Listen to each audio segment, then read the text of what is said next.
All right, folks, this is the Yishai Fleisher Show, and we're broadcasting live from Judea. This is the war update. Israel is at war, day 10. Here's our introduction.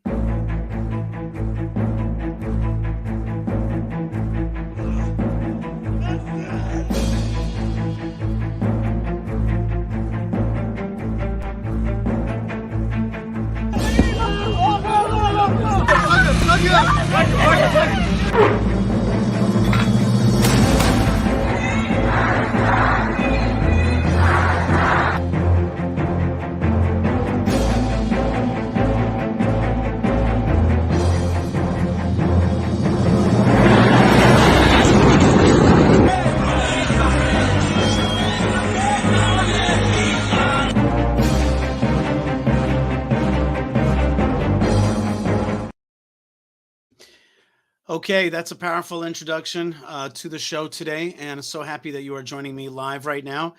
So many people are asking so many questions, questions that are about the nature of the war. How is it that it got started like this? Why was Israel so surprised? And then the other part of the question, which is, what are we going to do about it now? The world understands the horrific nature, the sadistic nature of the attacks against Israel, with almost 2,000 people murdered. Sadistic crimes against the Jewish people, hostages, maybe 150. We haven't heard much about them. So that's one part of it. And then there's a spiritual component, which is the God of Israel angry at the Jewish people. Is this a moment of repentance? Is this a moment of revelation? Is it a moment of redemption? Is it a moment of getting back to basics? So there's a lot of questions that are happening at the same time here, and that's the nature of war. One of the things I want to say about war is that war is incredibly ironic, because on the one hand, it's a time of war. That's what it's called. But on the other hand, there's also such a powerful element of peace, in the sense that the Jewish people are together like never before, and there's such a sense of unity, which is not so simple, because not so long ago here in Israel, we suffered from a great disunity, a great kind of battle within the Israeli society, a kind of breakdown of the social fabric. And suddenly this war has been foisted upon us, and there's unity that has come through it, beautiful acts of a constant sense of togetherness. And I have some amazing videos to show you about people expressing that unity and that love. Here's a video that was recorded right before Shabbat and was sent out through the ether and went around the WhatsApps here in Israel. And that's about the welcoming of the Shabbat. So let's see. And a lot of these videos are in English as well. So let's see these beautiful soldiers talking to us about getting ready for Shabbat in the army. A few minutes ago, we were under a missile attack on the northern border of the state of Israel. We have one clear message. We won't let the enemy break us. We are getting stronger, and we will fight until complete victory. Here, under those avocado trees, we want to wish you all of Am Israel, here in Israel, our families in Israel, all over the world, across the sea, Shabbat Shalom, Chodesh Tov, and Am Israel Chai. Shalom Aleichem, Malachei HaShalom, Malachei Yom.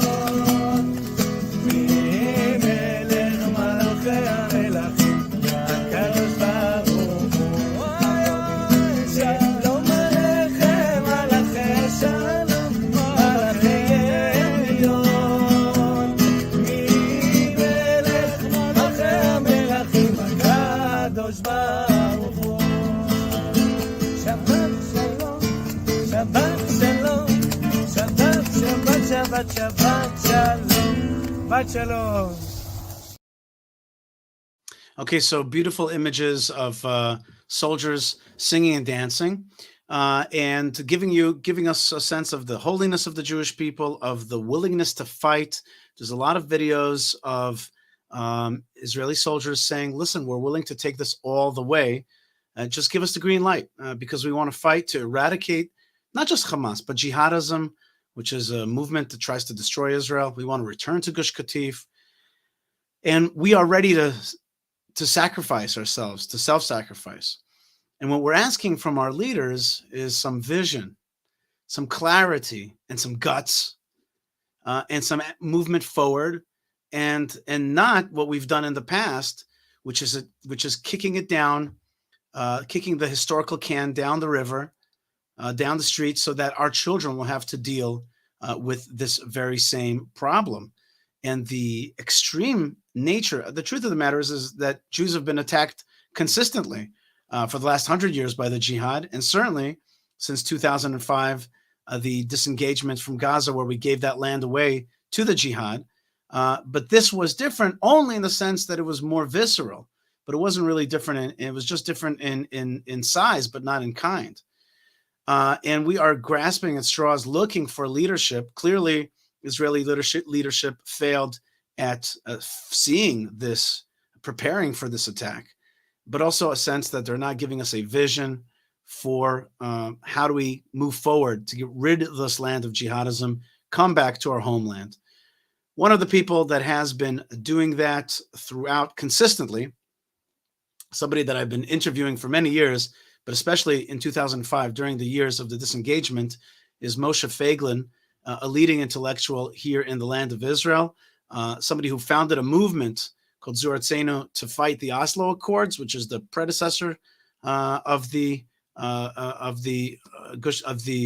Gaza disengagement, and has been consistently, and now once again, coming out as a person with a vision for how to move forward. So I'm very happy and maybe a little bit sad to have you, Moshe Feiglin, talking about this stuff because looks like you and I are back discussing the issues that we were discussing in 2005, but from the other end of it, from the end of this heinous attack.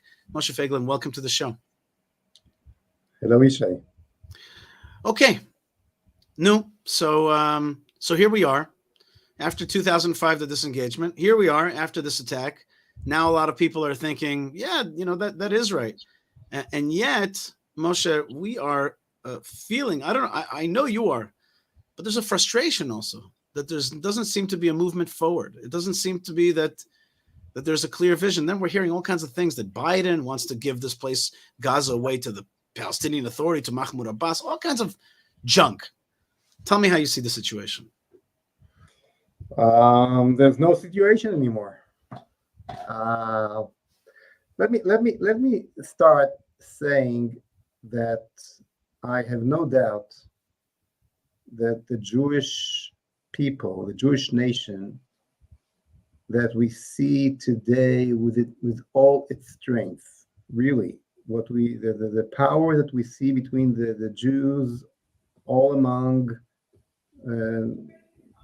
all around Israel, not what we see at its leadership, but what we see by the people themselves is amazing. I have no doubt that the Jewish nation will come out of it at the end. It will take time, stronger, with a great victory. I have no doubt. I believe in Netzach Israel. I believe that the Brit, the historical Brit between the people of Israel and God of Israel will never lie. Netzach Israel lo yeshaker. I believe that God did not bring us to this land after 2,000 years of exile and kept us in Galut and brought us back, just as He promised us in the Torah, in the Nevi'im, as a joke. We're not going back to exile, which means we're going to win. This way or the other, we are going to win. The people of Israel are going to win, but the state of Israel already lost. And that's the sore truth. We lost when at the second day after this Holocaust, there's no other way to describe it. It's a minor Holocaust, concentrating time and area, but it was a Holocaust. Okay? After that happened, when they holding like 150 hostages or more, children, women, everything in Gaza. And there's still one brick on top of the other on the whole Gaza Strip. We lost. We lost. This time we are not in Kishinev 120 years ago. We are not in Kristallnacht. Both places were less casualties than a week ago.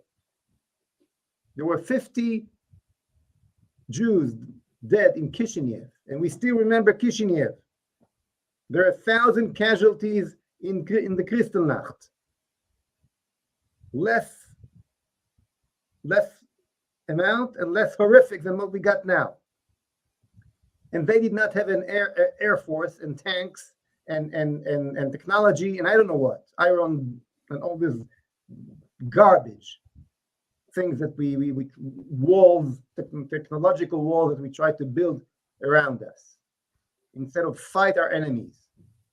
Let them build walls. Let them build fences. Let them protect themselves. So we are going to win, but Israel already lost. Now, don't ask me how to bring together these two sentences that seems to be contradictory each other. I don't know. I don't know the answer. But this is what I truly see. This is reality. And Netanyahu is selling us the Brooklyn Bridge right now when he tells us that we're going to win. It's America that runs the show now. It's America that gives the orders to Israel and to the IDF. There will be no capture of Gaza, no taking over of Gaza, and therefore there will be no real winning of Hamas. The whole moving back and forth, the IDF army, and they will go in this way or the other. But it's not going to be anything that will. The last thing that Hamas cares is if you kill 500,000 of its own citizens. They care only from one fact: the fact that at the last day of the war, they will be the big winners. They'll be the heroes of the Islamic world and of the entire anti-Semitic world. And I don't see after that how Israel, as we know it, is continue functioning. I simply don't see. Well, what do you mean by that? Wait, 1 second. What do you mean by that? Do you mean that's their ideology? I don't care who started it. I don't care who bought the Oslo on us. I'm not going there. What I know is that right now, the responsibility to teach the entire humanity that Jewish blood is not for sale anymore was leaning in Netanyahu's hands. And he destroyed it. After 10 or 11 days, when you're doing basically nothing or more of the same nothing you did all the time before, and our children and women still in Gaza, and Gaza still exists instead of having Dresden in Gaza, Hiroshima in Gaza, then you totally failed. And everything we see now, with taking 500,000 Israelis to the army, is first of all, the reason for it is first of all, inner politics in Israel. Let Israel slowly but surely cool down, and get used to the fact that we're going to deal with it just as we dealt with since Oslo, with last conflicts in Gaza. And if you hear the leaders of the military, the leaders of the Shabak, the leaders talking, they slowly but surely getting the people of Israel used to the fact that even though we had a little Holocaust over here, we will still deal with that with the same concepts of Oslo, with the same moral of Oslo. You can't cause a humanity a crisis in Gaza, right? You cannot give them water. You cannot supply them with food. These poor civilians in Gaza. And the worst of all, you're bringing the Americans here to run the show and take away the last bits that left from your sovereignty, preparing yourself to be the next Afghanistan. There'll be no room at the last airplane, the American airplane, they're going to leave here. It's the same Americans that did not want to put spend one bomb on Auschwitz. The same Americans. Here, I want to make the point that there's more than one America there. You know, Moshe, there's more than one America. There is an America that wants to see us destroy these enemies. I have many friends like that, in many organizations. There is that other America, but the America that you're talking about, Biden's America, that's indeed what you're talking about, which is America that supports and gives money to Iran. But there is another America. There's a whole huge amount of people there. I know what you're talking about, and I agree. But the question, which kind of America is going to be dominant, lays but on us. It's to us to decide which side of humanity, those who are waiting for the Jews to lead morally the entire world, or the same old Judaism that proves that the Jews remain the same Jews of Babi Yar. You mean victim Jews? And therefore, they represent the biggest Chilul Hashem, and don't deserve our protection. It's to us to decide. I will never forget how a good Jew from Chicago told me that the first time he was a woman told me from Chicago many years ago. She said the first time, old lady, I was able to go out in America with my Magen David was after the 6-Day War. When you Jews won the war in Israel, suddenly the Jews, our neighbors, started to like me. Right. Respect. So respect me and like me. So what we see now reflect immediately on the entire Jewish nation. Right. So start putting pressure on Netanyahu. I personally believe there's no chance. Right. So that's what I wanted to ask you. But so if you have any, just one second. Go ahead. If you have any kind, one of your listeners can pick up has a connection to Netanyahu, and can pick up the phone and give him what he should get. And I'll tell you exactly what what everybody should demand right now for Netanyahu.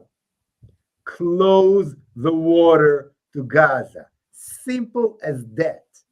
Don't tell us about humanity crisis in Gaza while our children are there. Bomb the Shifa hospitals with the bunker breakers. Yes, through the hospital, down to the headquarters of Hamas, under the hospital. Why I'm saying these two things? Because by doing these two things, you'll prove that you're still working for the Jews and not for the Americans. Moshe, I share a lot of those sentiments. I think we could really just say jihadism cannot exist in this land anymore. And at the end of this war should look like that there should be not only no Hamas, but no jihadist schools, no jihadist newspapers, no jihadist mosques, and no jihadist TV stations teaching people to destroy Israel from within our land. No more no-go zones in our land. And we should certainly void the Oslo Accords. We have to say it's over. That stuff is done. We're no longer coddling this entity that teaches jihadism in our land. We can't have that anymore. But my question to you is, Moshe, okay, you've made your point about Netanyahu. You've made your point. It's not just Netanyahu. It's a whole way of thinking, what we call in Hebrew conceptia, a concept of how to deal with these guys, which has failed. And we've allowed them to arm themselves in Lebanon, in Gaza, in Judea and Samaria, in the mixed Israeli Arab cities. We've allowed them to arm themselves under our noses. So there's a concept that has failed. I think it's pretty obvious that Netanyahu, his illustrious career is over after this thing. My question to you is like this. Do you think that the nation, forget the politicians, forget the leadership, do you think that the nation is going through some kind of transformation?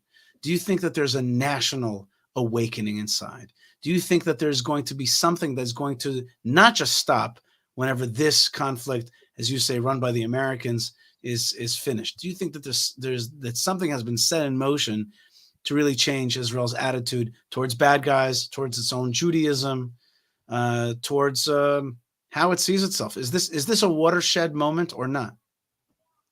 My feeling is that God is turning a page now in history, in the Jewish history, in the entire world history, but definitely in Israel history.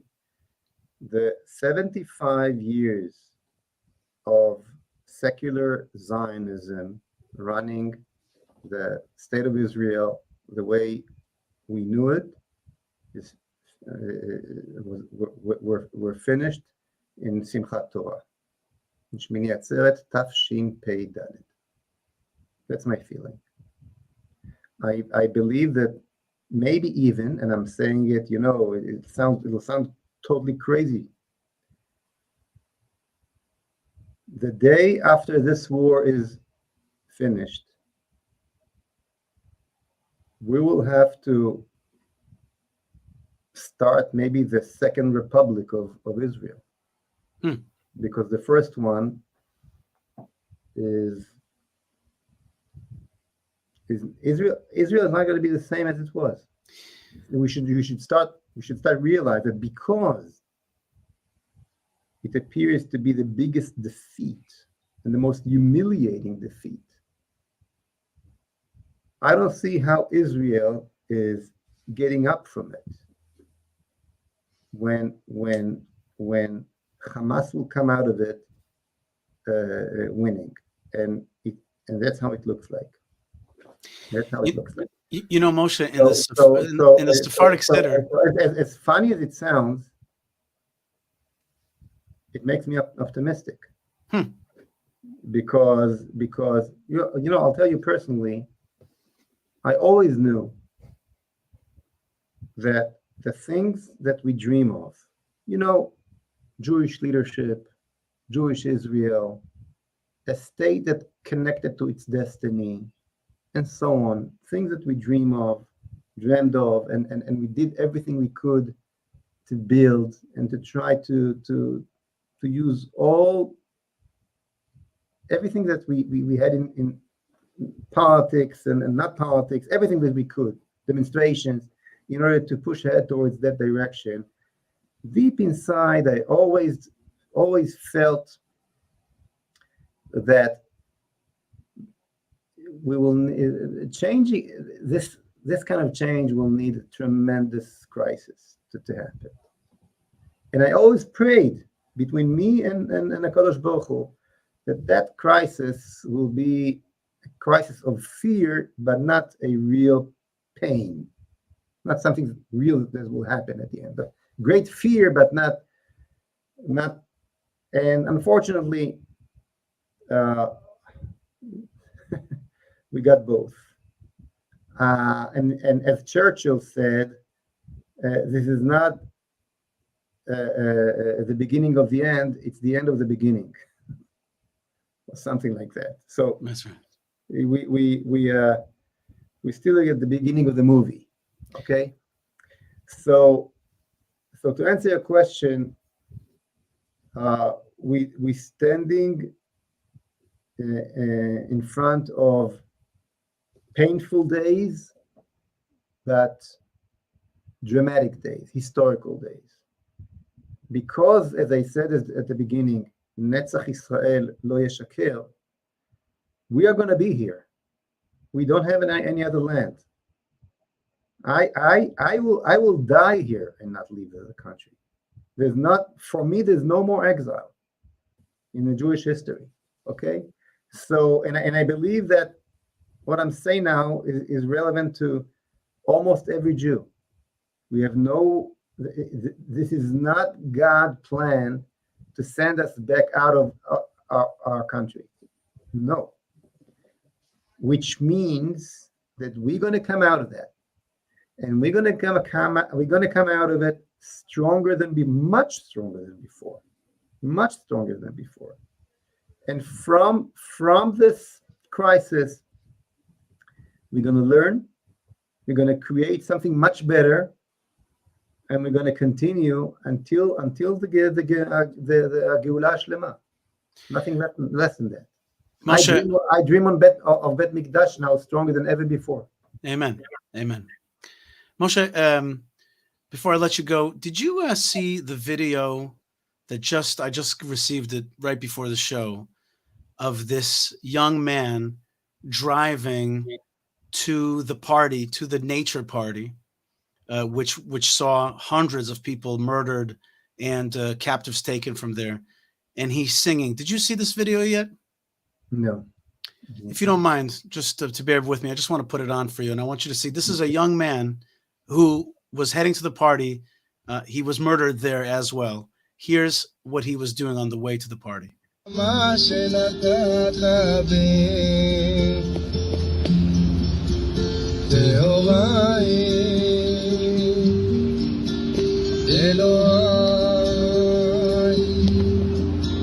נשמה שנתת בי לאורי אתה ברכה אתה יצרת אתה נפחת בי ואתה משמע בקרבי ואתה עתיד לתלה ממני ולהחזיר הבלעדית תבוא כל זמן שהנשמה בקרבי מודה אני לפניך כל זמן שהנשמה בקרבי מודה אני לפניך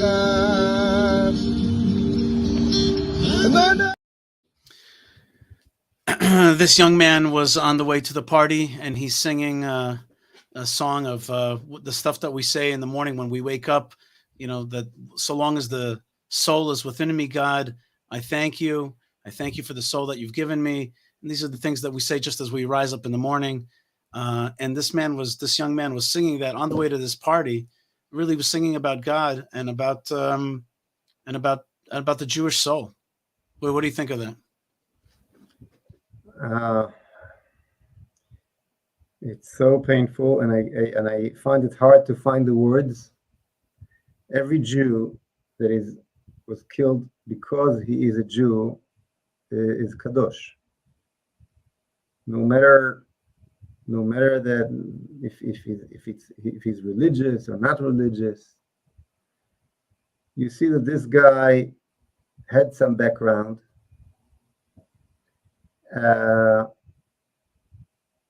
And I don't want to talk too much. It's shocking. It's very painful. And yet it shows that the Am Yisrael's chai inside. Yes, and that's what I meant before. The power that I see today by the young generation, and this guy shows it, and he's just an example. Is the strength, the Jewish strength that I see today is stronger than any generation before. The strength that I see in the hilltops of Judea and Samaria, strength that I see between soldiers from all left and right, religious, non-religious, strength that I see between people that just ran into the fire to help others. The difference between the people and their leaders is amazing and unbelievable. Unbelievable. How HaKadosh Baruch Hu punished the best people with the worst leaders. Amazing. Military leaders and political leaders.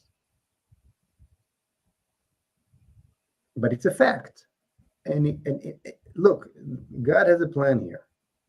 What happened here cannot be explained. Just as we could not explain the miracles of the 6 days war victory, we cannot explain the unbelievable defeat that we had in the 8th day war. I mean, Simchat Torah war. 8th day. That's right. The 8th day. 8th day war that we had now. In both examples, we see Yad Hashem. There's no, and maybe the first thing that we should learn now is that Israel do not exist because of the fence, or because of the IDF, or because of technology, or because of all this kochi ve'otzem yadi that we felt that we can create. Strength of my arm. Mm-hmm. 1 second, HaKadosh Baruch Hu, Hashem looks to the other side and looks what happened. 1 second, Hashem did not look, decided, okay, let's see what happens without me. Look what happened to his children. We are totally in the hands of God, and I pray that the punishment will be enough, and if God needs to shake us from now on, it will be only by fear, but not in an action. And from now on, we'll be on a path to a redemption. I pray that the Jewish sovereignty in Eretz Israel, and I don't know how it's going to exist and how it's going to change and how it's going to appear, but whatever we have here will be the kind of sovereignty and the kind of leadership that will be prepared for a King David Melech Israel Chai V'Kayam, to Mashiach to come. We'll be prepared to build Beit HaMikdash. We'll be prepared to fulfill the mission of the people of Israel in Eretz Israel. Okay? To be a light to the entire nation. To spread the word that God is the King of the world. To create a society that live according to the principle of the 10 commandments. This is what we've created for. And if we're running away from our destiny, from our identity, trying to be a nation like all our nations, then God don't need us. He looks aside, and that's what's happened. And I truly believe that the process of taking us to the second page, the second phase, next phase, will be faster than we think. And everything that we went through these days is for that reason. Moshe Feiglin, I want to thank you so much for being with us and sharing those powerful words and powerful thoughts. You're one of Israel's leading intellectuals. Have written a lot of books. Have been fighting for this very same cause for many years. I only hope that we can broadcast together, and also in great times, not just the disengagement and after the Simchat Torah war, but also in great times that you speak of. And I'll ask you to come back again on the show and continue to inform people around the world about the real mission of the Jewish people. Moshe Feiglin, thank you very much. Thank you. All right, folks. Yishai Fleisher here. Next up is Alex Traiman, who is the Jerusalem Bureau Chief of JNS.org. And he's going to be coming right up right now. Let's just take a look again of what this. Alex, thank you very much for joining us. And before I bring you on, just a little reminder about what's going on right now. And we'll get to you in just 1 second.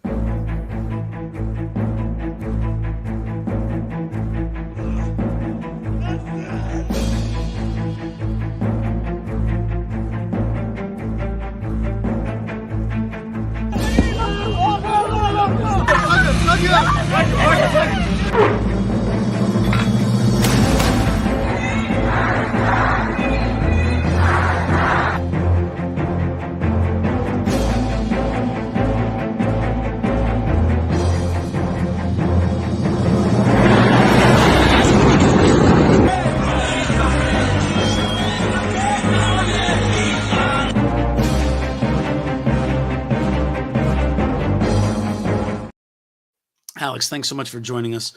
Okay. I think we're at day 10. How are we doing? Well, we don't know everything. We know that we are hitting hard from the air right now. I think that there's been very, very significant damage done in the Strip, and that is laying the groundwork for ground incursion that has been imminent now for several days. I think there's a lot of tension that the country feels waiting for the soldiers to get the go-ahead to go and enter the Strip. I can tell you that over the last several days, a lot of the logistics have been ironed out. There was a lot of reports from reservists that they didn't necessarily have vests, helmets, guns. All of these logistics have been worked out, and also battle plans have been mapped out, and there's been intensive training exercises taking place along the Gaza border, and it is believed that the ground incursion will take place. It could be launched as early as tonight. It could be launched in the morning. We're not really sure, but that's the next phases. They're going to target Hamas's military leadership, try to remove all of the military capabilities and rocket launchers that they have, and also to locate as many of the hostages as possible. And what about the other zones of conflict? I like to say that this is a 6-front war where we have Gaza, Lebanon and Hezbollah, Judea and Samaria, Israel, the Arab cities and the mixed Israeli Arab cities. That's 4. 5, Iran, and 6, the international community. There's battles on every one of these fronts. What about, for example, the Lebanese front? Is that opening up or not? Are they waiting for the go-ahead? Are they waiting for the Israeli troops just to make the first incursion into Gaza and then start firing those 200,000 estimated high-tech missiles that they have at Israeli infrastructure? Well, there's been skirmishes taking place across the border for several days already. Anti-tank fire shot from Lebanon into Israel killed an Israeli yesterday, and there have been drone infiltrations. A drone was shot down over Tzfat in the early days of the conflict. There's been mortar shells and firing taking place back and forth. So it's already a simmering conflict in Lebanon. But yes, Iran and Hezbollah have threatened that if Israel puts troops on the ground inside Gaza, that this is the red line, and that they would enter the fighting. And I think that there's a very, very strong likelihood that Hezbollah does enter into a serious way, and Israel will be fighting on 2 fronts. Is Israel ready to deal with these reportedly what are they called? Missiles that are accurate and not just Qassams, but like real missiles with precision guidance. Right. In the south, Hamas has tens of thousands of Qassam rockets, which are low-tech rockets. They're manufactured locally inside the Gaza Strip. They're not precision guided. They still deadly. Still deadly. They can be deadly, but they get put on a launcher. They get shot in a general direction, and Israel has a lot of experience shooting these things out of the sky with the Iron Dome. But the situation from Hezbollah and Lebanon is much different, as you mentioned. Could be anywhere from 150 to 200,000 estimated missiles and rockets, many of them precision guided, many of them long range, could go over 45 kilometers. Many of them can deliver much, much more serious payloads than the deadly Qassam rockets. So it's a much, much more serious threat, and the various defense systems that Israel has to shoot these out of the sky, and it does, from Patriot missiles to the Arrow system, to the David Sling. There are supposed to be good systems, but they're not battle tested the way that the Iron Dome is tested. Iron Dome shoots anywhere from 90 to 95% of the Qassam rockets out of the sky. But also the threat is that regardless of whether or not those systems in the north can work, that when you have so many rockets and missiles fired, if they're fired simultaneously, that there's no amount of missile defense that you can have to shoot all of these things out of the sky. So there's no doubt that if they do start an all-out barrage, that it could create tremendous havoc on the Israeli home front.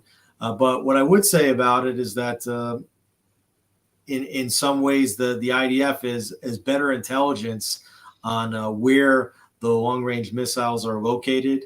In Hezbollah, they can't be just launched from these portable rocket launchers like the Qassam rockets. They need more sophisticated infrastructure in order to locate them. And the IDF has actually been tracking the import of these missiles into southern Lebanon. Many of them transfer from Iran through Iraq, through Syria into southern Lebanon, and the IDF has significant intelligence. And so there are a lot of analysis that suggests that if Israel wants to succeed in defending against the barrage of missiles that could be forthcoming, that the best move would be to take a preemptive strike and to start shooting first before Hezbollah starts firing its rockets, because even an hour could be a big difference in saving Israeli lives. So the question is, what will be the trigger that will push Israel into this direct conflict with Hezbollah? There's already been these cross-border skirmishes, so is Israel waiting for Hezbollah to start firing long-range missiles, or do they already have enough of a trigger to go in there and to make a preemptive strike? Well, I think that what we've learned is that waiting for your enemies to strike you and not to take out their weaponry is a dangerous gambit, and one that I think defies common sense. And I don't think that you should allow people to pull out a gun and put it to your head and wait for them to pull the trigger before you respond. That's just not a good idea, but we'll see what our leaders do. But speaking of that, you set it up saying, will Israel hit first? And if they do, they'll have a strategic advantage. But it's been reported that it is the Biden administration. And I want to be careful here. I don't want to use the term Americans. I don't want to use the term the Americans, because we have a lot of American friends. I want to use the term the Biden administration has reportedly sent a message: do not strike first against Lebanon. Is that true? And if so, why is that? And what is this Biden visit that's I saw reportedly by Channel 14 saying that it might be this Wednesday, and the also coming into our area of two aircraft carrier strike groups. What is that all about? Why are the Americans so involved here? And are they here to strengthen us or to weaken us? Israel, that is. Well, it can be interpreted one way and it can be interpreted the other way, and it can be interpreted both ways at the same time.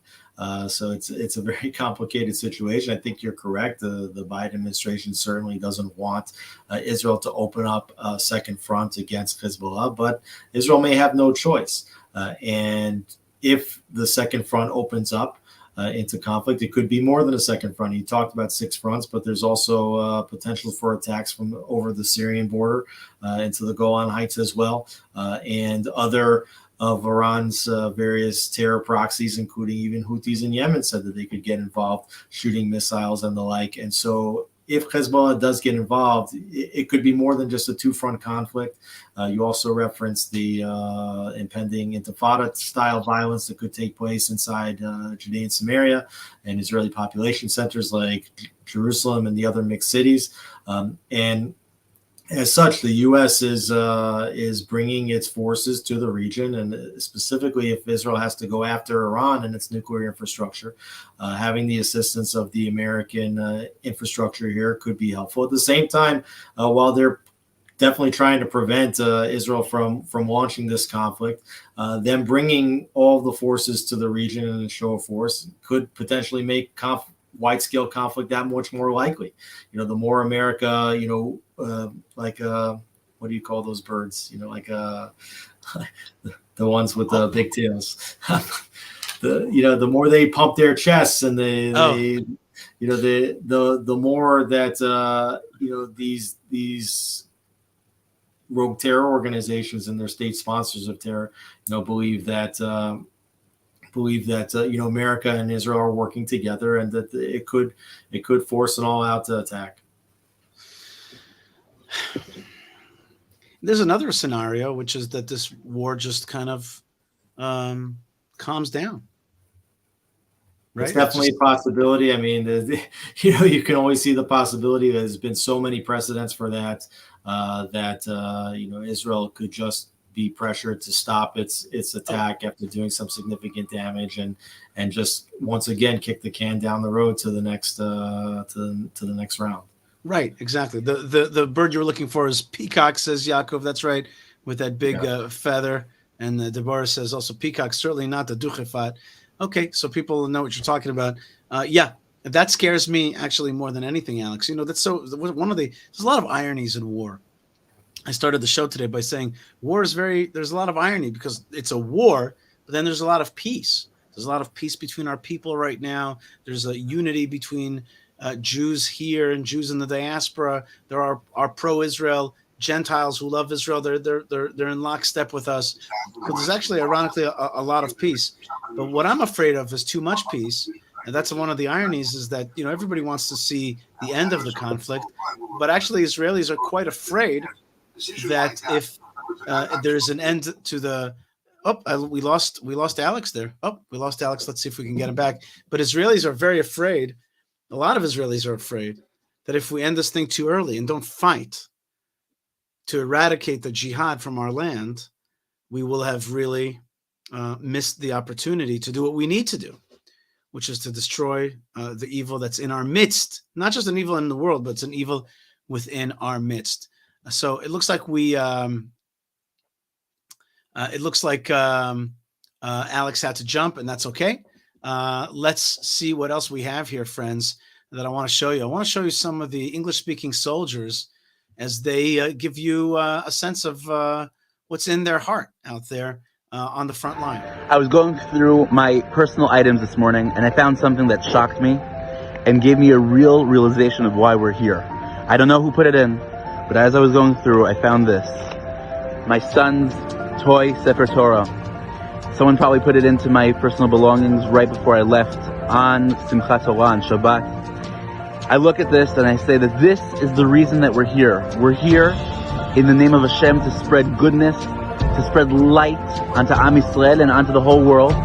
And we're here for our children and our children's children and for the rest of the generations of Am Yisrael. And I want to be very clear, Am Yisrael Chai. We're here because of Hashem. Hashem gave us this land. He promised it to Abraham, to Yitzchak, and to Yaakov. And we're here thousands of years later, still defending the same land. And the reason that we're here is to spread goodness. We're here in the name of good. So Be'ezrat Hashem, this coming Shabbat, go to your shul, kiss the Torah, come back home, give your kids a blessing and give them a big hug and a kiss, and tell them everything will be okay. Am Yisrael is a very strong nation. We're going to go on, and we're going to get stronger, and we're going to defeat our enemies, and together we will get through this. Am Yisrael Chai. Have a Shabbat Shalom. May we only hear good news. Amazing, amazing. The spirit of the Jewish people. Let's keep going. There are more soldiers that want to send a signal out to you from the front lines. Dear brothers and sisters from Toronto, Greenberg asked me to post this, so here I am next to Gaza Strip. Let me first, if I may calm you down and say that everything will be okay. The worst is behind us, and our mission now is to move on, to look forward. Let me just say that we're about to witness a significant turning point in the long timeline of our people's history. But how are we to make this change? How are we to avenge the dead? How are we to restore the national pride? David HaMelech answers, לא בחיל ולא בכוח, כי אם ברוחי, אמר השם צבקות. לא בחיל, not with this metal piece. ולא בכוח, not with this metal piece. כי אם ברוחי, with the spirit, with the support that we've been getting from you, from Jews all around the world, only then we can win. The equation is very, very simple. As long as we get the full support of you, the people, the tzibur, victory is sure to come.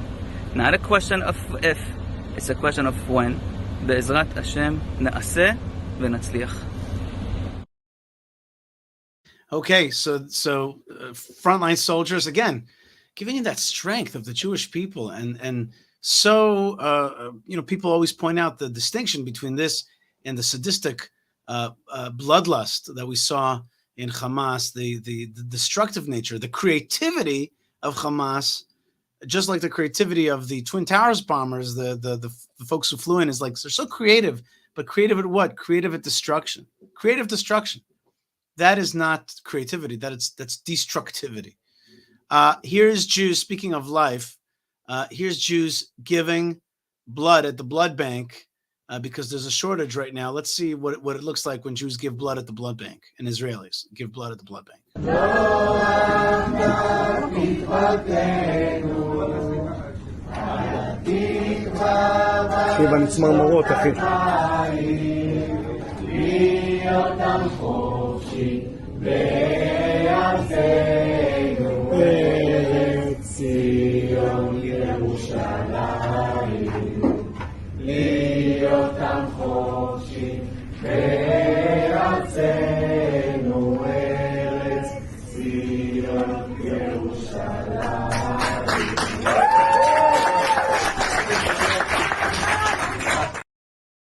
All right, so they're giving blood, they're lying down, and yet they're singing. Now, lest you think that everything is singing and happiness, here's what the skies over Ashkelon look like on any given day during this war.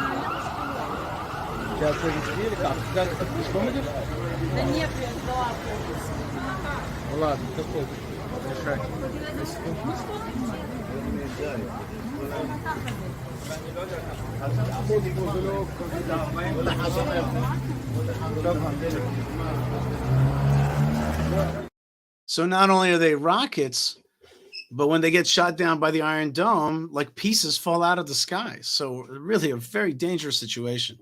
That's just one aspect of, not to mention all the, the terrorists that may still be loose in the land.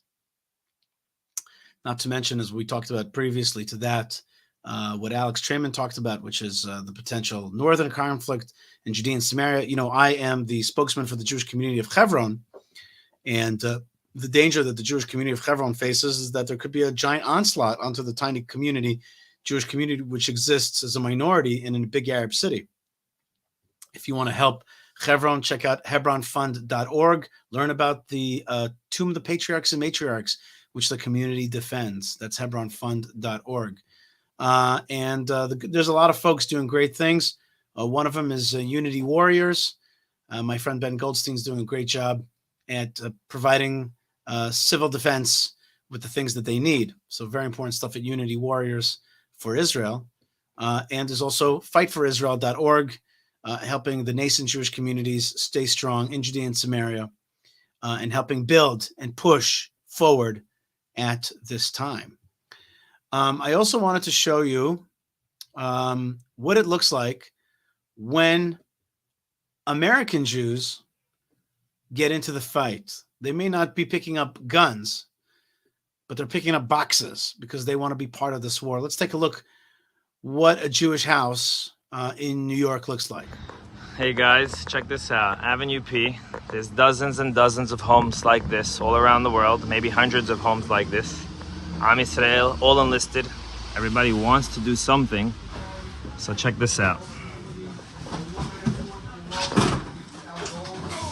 It's a bunch of goods coming from Amazon. Thousands of boxes of first aid kits, hydration, ropes.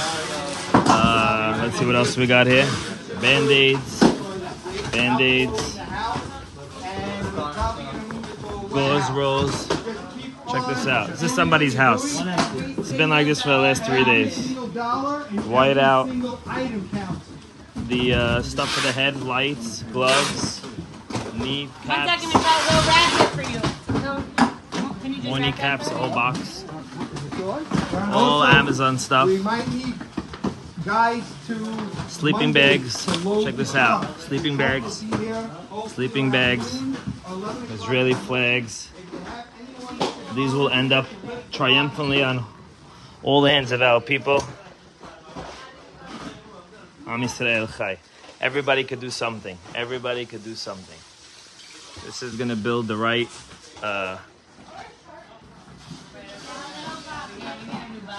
got heavy lifters, got everything. You need help?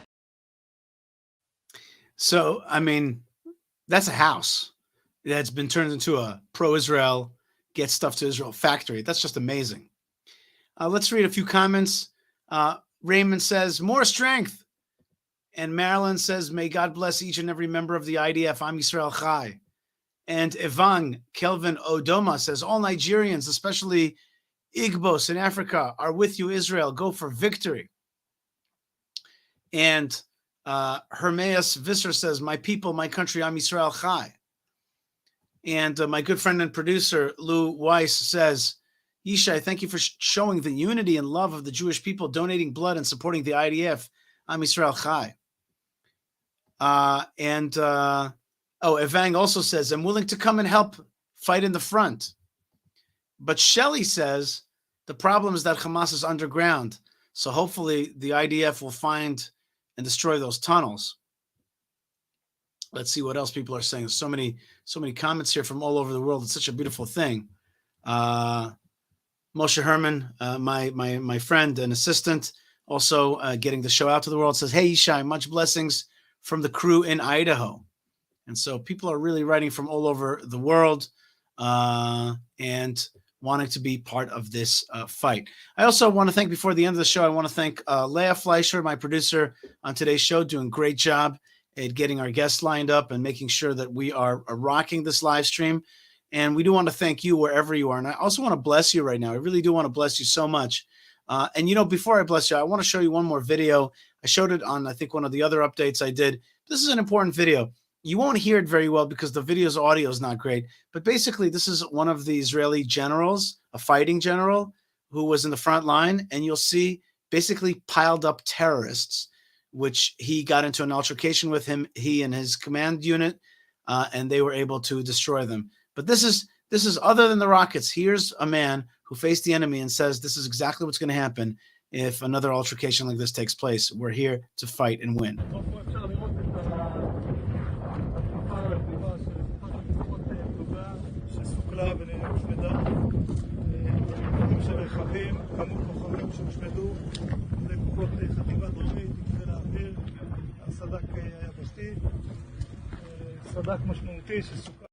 That is just a pile of dead terrorists that this general was able to, together with his team, to fight back and destroy. And that's very, very powerful stuff.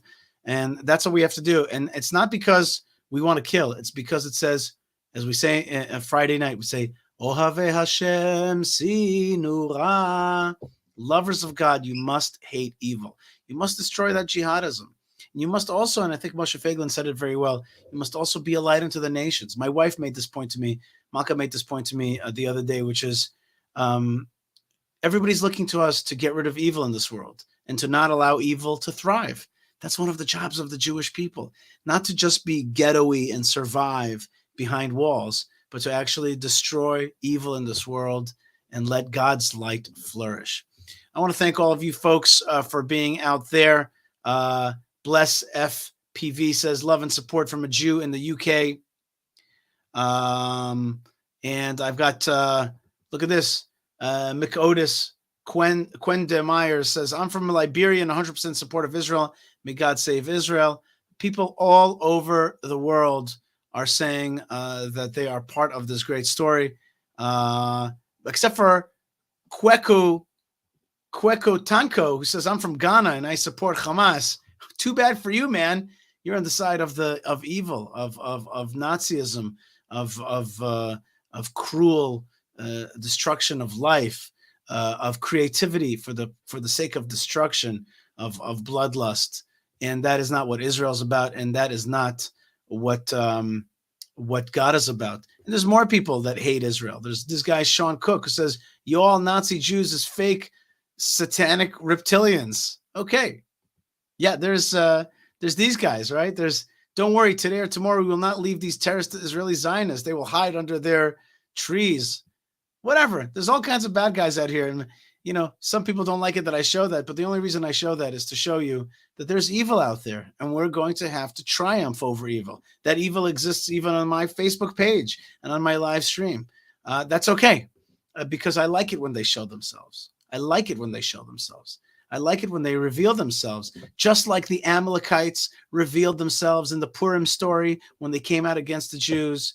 But the Jews were able to destroy the Amalekites and push back on them. The best thing is when Amalekites identify themselves.